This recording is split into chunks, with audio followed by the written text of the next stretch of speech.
We're talking trivia about episode 15, Lazarus. Bank robbers Warren Dupree and Lula Phillips are played by Jason Scombing and Sek Verrill, respectively. Scombing is still a working actor with over 115 credits to his name, mostly as a guest star and bit player.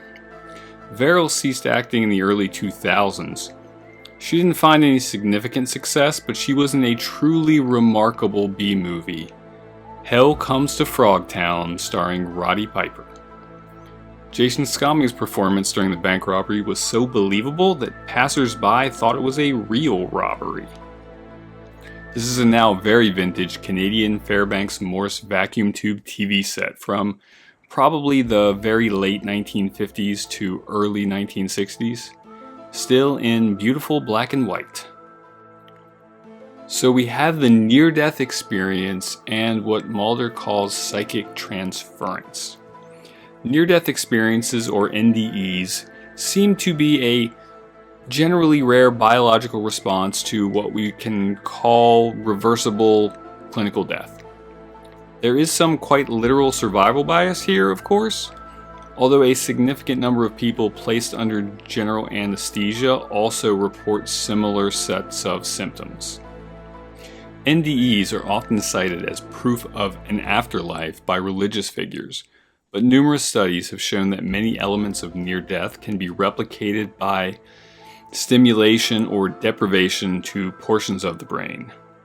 As for the near-death experience, well, it means whatever you want it to mean. What Mulder calls psychic transference is a variation on a classic body swap trope. Here we see two men die, with Jack's spirit departing and Warren's spirit basically commandeering Jack's body. This story element has frequently been used in some magical fantasy and science fiction. If you've ever watched the original series of Star Trek, you'll notice that this trope was used several times with some slight alterations. Most notably in the series finale episode, Turnabout Intruder. The original script had Dupree switch bodies with Mulder, but the studio vetoed that, and the writers ultimately agreed it would have been a bad idea. Now, we will see that exact scenario happen several seasons into the future of the show. This somewhat odd professor is played by Canadian actor Jay Brazeau, who is still working and has nearly 300 credits to his name, including an enormous amount of voice acting for animated TV series. Call back to the Pine Barrens, where of course you'll remember that is the home of our favorite savage woman, the Jersey Devil. Finally, Lazarus. The title of this episode is a reference to one Lazarus of Bethany, a supposedly righteous man who died and then 4 days later was raised from the dead in a miracle ascribed to Jesus in the Gospel of John. There is also a mention of the raising of the dead in the so-called Secret Gospel of Mark.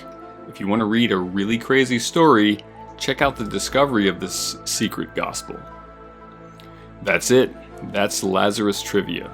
Next up is number 16, Young at Heart. You boys are gonna eat dirt or lead? Wise choice.